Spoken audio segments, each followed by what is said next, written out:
আপনাদের এই ভালোবাসায় অংশগ্রহণ করতে এসেছে। তার জন্য সবাই একটা জোরে করে তালি। সম্মানিত সুধীমণ্ডলী, আমি সর্বপ্রথমেই মঞ্চে ডেকে নিচ্ছি এই ৩ নং গঙ্গারামপুর ইউনিয়নের সুযোগ্য ইউপি সদস্য সুযোগ্য চেয়ারম্যান মহোদয় আসলাম হালদার ভাইকে, যিনি বিগত দিনে এই ইউনিয়নবাসীকে পাখির ডানা দিয়ে সূর্যের তেজস্ক্রিয়া রশ্মি থেকে মুক্ত রেখেছেন। স্বাধীনভাবে মুক্ত সুরে রাত বিরাট মানুষ খুশির আনন্দ নিয়ে ঘুরছেন এই ৩ নম্বর ইউনিয়নবাসীরা। সেই মানুষটি আপনাদের মাঝে আসছে। আমি আসলাম ভাইকে মঞ্চে আহ্বান করছি। মানুষের সত্যকে স্বীকার করতে হয়, সেই স্বীকারের জায়গায় যদি অস্বীকার করা হয় সেটি বড় বেদনার হয়। যে মানুষটি যা করে সেই মানুষটির সেই কথাটি বললে সেই মানুষটি মানুষের জন্য আরো ভালো কিছু করবার সহযোগিতা করতে পারে। সম্মানিত সুধীমণ্ডলী, আপনারা জানেন আমাদের এই চেয়ারম্যান মহোদয়, আমি ছোট্ট মানুষ, বড় করে একটি কথা বলে থাকি, আমার এই ক্ষুদ্র বয়সে আমার এই ইউনিয়নে আমার চোখে দেখা অনেক চেয়ারম্যান এসেছে, তার ভিতর তিনি অন্যতম। কারণ ৫ তারিখের সেই নৃশংসতার পর থেকে রাত নেই দিন নেই মানুষের ঘর রক্ষা করবার জন্য এই ৩ নম্বর ইউনিয়নের সকল মানুষকে যিনি পাহারা দিয়ে রেখেছেন, সকল মানুষের কাছে গিয়েছেন, সেই মানুষটি দীর্ঘদিনের মানুষের আশা এই বয়ার ভাঙা খড়িয়া নদীর উপর দিয়ে ব্রিজ করবার জন্য কত মানুষ গেছে চলে, কত এসেছে, আসিনি এমন বান্ধবে ফিরে এসেছে। এবার সেই ৩ নম্বর গঙ্গারামপুর ইউনিয়নের হাল ধরতে আমাদের আসলাম ভাই আপনাদের জন্য তৈরি করে দিয়েছে স্বপ্নের ভাসমান সেতু, যে সেতুর উপর দিয়ে পার হয়ে আজ নির্বিঘ্নে আপনারা এই অনুষ্ঠান উপভোগ করতে পারছেন। সম্মানিত সুধীমণ্ডলী, বাংলাদেশের দক্ষিণ অঞ্চলে বঙ্গোপসাগরের তীরে সুন্দরবন আমাদের মায়ের মতো স্নেহ দিয়ে রেখেছে। সেই সুন্দরবনের কোল ঘেঁষে বৃহত্তর খুলনা জেলা, সেই খুলনা জেলার দাগবঠিয়া ঘাটার নয়নের মণি, উজ্জ্বল ভবিষ্যৎ, বৃহৎ কণ্ঠস্বর, বলিষ্ঠ কণ্ঠস্বর, যিনি মানুষের বিপদে আপদে মানুষের ভাঙন রোধের জন্য আমি জানি নিজে হাতে মাটির চাক দিয়ে ওই দক্ষিণ অঞ্চলের মানুষদের রক্ষা করেছেন। সেই মানুষটিকে ভালোবাসায় কানায় কানায় পূর্ণ করে এবারের জাতীয় সংসদ নির্বাচনে এই মানুষগুলো তাদের ভালোবাসার উপহার দিয়েছে। সেই প্রাণের মানুষ, নয়নের মানুষ, হৃদয়ের মানুষ জনাব আমির এজাজ খান আমাদের মাঝে উপস্থিত হয়েছেন।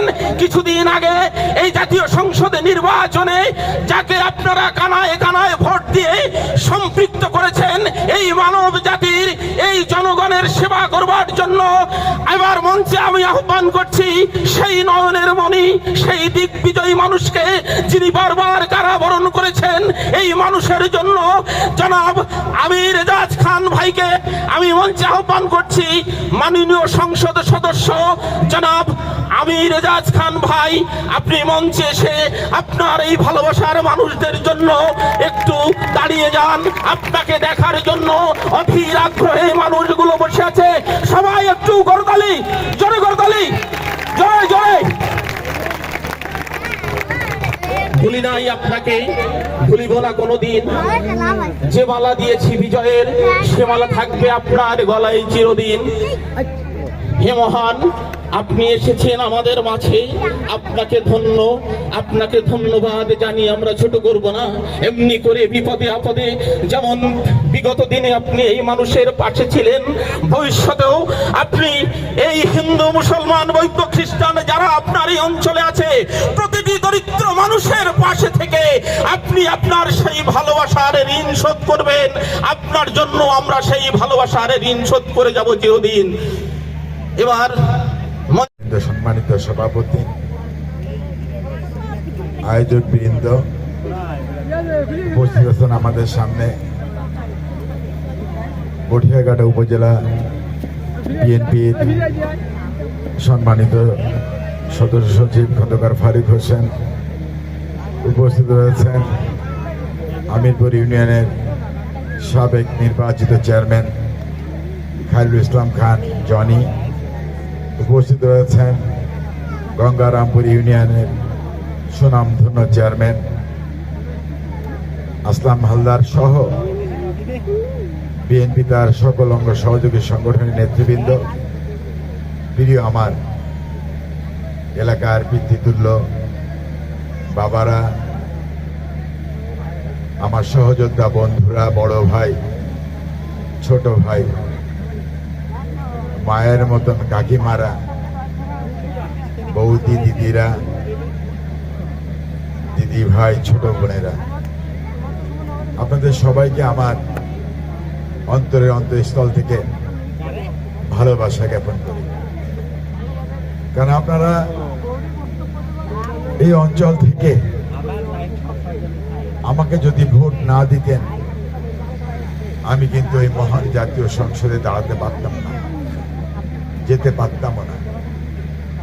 আমি এই অঞ্চল থেকে বারবার নির্বাচন করেছি, কিন্তু আপনারা এইবার মন খুলে, প্রাণ খুলে, হিন্দু, খ্রিস্টান, মুসলমান সকলে মিলে আমাকে ভোট দিয়েছেন।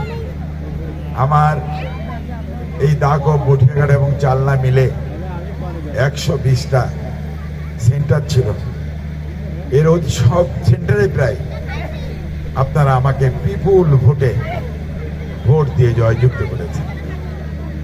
আমি এই অঞ্চলে আপনারা যে ভোট দিয়েছেন, বাংলাদেশ স্বাধীন হওয়ার পরে এত ভোট কোনো প্রার্থী পান নাই, সেই ভোট আপনারা আমাকে দিয়েছেন। আমি আপনাদের কাছে ঋণী হয়ে আছি। আমি আপনাদের কথা দিয়েছিলাম, এই অঞ্চলের মানুষ, আল্লাহ যদি রাজি খুশি হন, এই অঞ্চলের মানুষ যদি আমাকে ভোট দিয়ে নির্বাচিত করেন, আমি এই অঞ্চলের উন্নয়নের জন্য আমার সর্বশক্তি দিয়ে আমি কাজ করব। অলরেডি আমি বিভিন্ন মন্দিরে, মসজিদে, শ্মশানে বিভিন্ন অনুদান দেওয়া শুরু করেছি। আমি দাগবে অলরেডি কিছু কিছু মন্দিরে এবং মসজিদে অনুদান ঘোষণাও করেছি।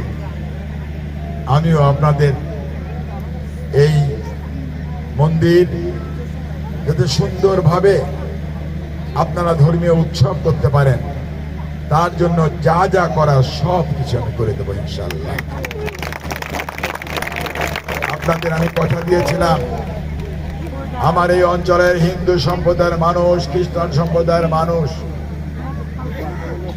রাত 2টা হোক 3টা হোক, আমার সুন্দরী বৌদি দিদিরা, বোনেরা রাস্তা দিয়ে হাঁটবে, কেউ একটি ফুলের টোকা দিতে পারবে না। আর যদি কেউ একটি ফুলের টোকা দেয়, তার হাত ভেঙে চূর্ণ বিচূর্ণ করে দেওয়া হবে। আমরা স্বাধীন রাষ্ট্রে বসবাস করি। যারা এই স্বাধীনতাকে বিনষ্ট করতে চেয়েছিল, আপনারা ভোট দিয়ে সেই অশুভ শক্তি বিনাশ করে দিয়েছেন। ওই স্বাধীনতার পরাজিত শক্তিরা এইখান থেকে দাগব, বটিয়াঘাটা থেকে এমন ভাবে পরাজিত হয়েছে যে কোনদিন আর নতুন করে স্বাদ জাগবে না। আমরা স্বাধীনতা যুদ্ধে এদেশ স্বাধীন করেছি। যখন স্বাধীনতা যুদ্ধ হয়, আমি তখন অনেক ছোট, আমি কিছুই জানি না। আমার দাদা, আমার বাবা, আমার বড় ভাই, আমার কাকা, আমার কাকিমা, বৌদিরা, পিতৃতুল্য বাবারা, যারা স্বাধীনতা যুদ্ধে অংশ নিয়েছিলেন এবং স্বাধীনতা যুদ্ধে কি হয়েছিল তাদের কাছ থেকে আমি শুনেছি। আজকে এই স্বাধীনতা যুদ্ধের সময় সবচেয়ে ক্ষতিগ্রস্ত হয়েছে হিন্দু সম্প্রদায়ের মানুষ, যাদের পরে অন্যায় চলেছে, অত্যাচার চলেছে। আমি আগেও বলেছিলাম, যে প্রায় 1 কোটি হিন্দু সম্প্রদায়ের মানুষ এই বাংলাদেশ থেকে তাদের সহায় সম্পদ, সোনা দানা, বাড়ি ঘর সব ফেলে বর্ডার থেকে পালিয়ে ভারতে আশ্রয় নিয়েছিল। অনেকে লুঙ্গি খুলে, ধুতি খুলে দেখাতে হয়েছে আমি হিন্দু না। আমার এই অঞ্চলের অনেক মা বোনদের ইজ্জত তারা কেড়ে নিয়েছিল। বাদামতলায় নির্বিচারে গুলি করে হত্যা করা হয়েছিল।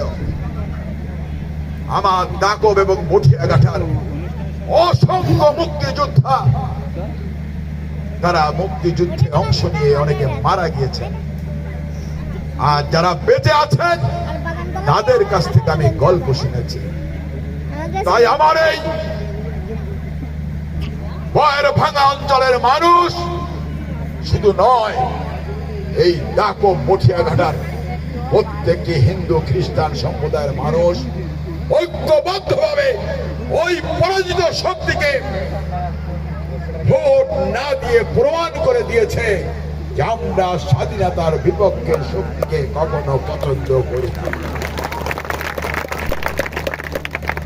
আপনারা আমার জন্য আশীর্বাদ করবেন, আমার জন্য দোয়া করবেন, আমি যাতে এই অঞ্চলের মানুষের কাজ করতে পারি, গরিব দুঃখী মানুষদের সেবা করতে পারি, এই অঞ্চলের মানুষদেরকে তাদের ধর্মীয় উৎসব যাতে তারা যথাযথভাবে পালন করতে পারে তার জন্য সর্বাত্মক সহযোগিতা করতে পারি। আপনারা মনে রাখবেন, অনেক এমপি আপনারা দেখেছেন, আমাকে তো নতুন দেখছেন।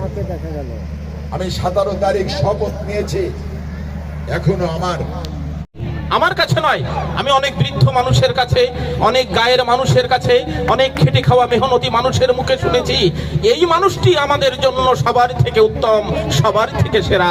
সেই মানুষটি আজকের এই অনুষ্ঠানে আপনাদের জন্য এই আয়োজক কমিটি একটি পুরস্কার দিচ্ছে, প্রথম পুরস্কার, আর উনি তার সঙ্গে যোগ করে আরো 2টি পুরস্কার দিয়েছে। আরো আপনাদের জন্য ভাই আর একটু কথা বলবো।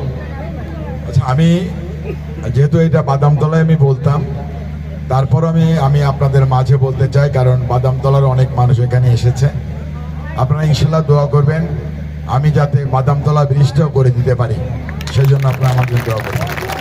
আর আপনাদের কাছে আর একটা কথা বলি, আমার যে সমস্ত বেকার দিদিরা, ছোট ভাইরা আছে, লেখাপড়া শেষ করে বেকারত্বে ভুগতেছে, আপনারা যেখানে পরীক্ষা দেবেন, পরীক্ষা দিয়ে রিটেনটা আপনারা যেভাবে হোক টিকে যাবেন। আর ভাইবাটার দায়িত্ব আমার, ভাইবাটায় আমি আপনাদেরকে চাকরির ব্যবস্থা করে দেবেন।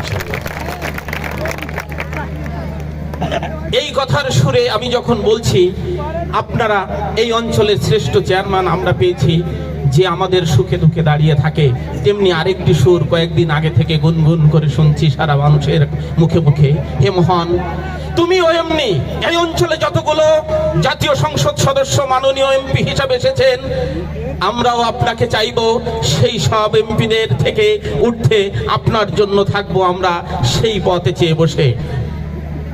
আশা করি যে মানুষটি আজ আমাদের জন্য এত দূর কষ্ট করে এসেছে,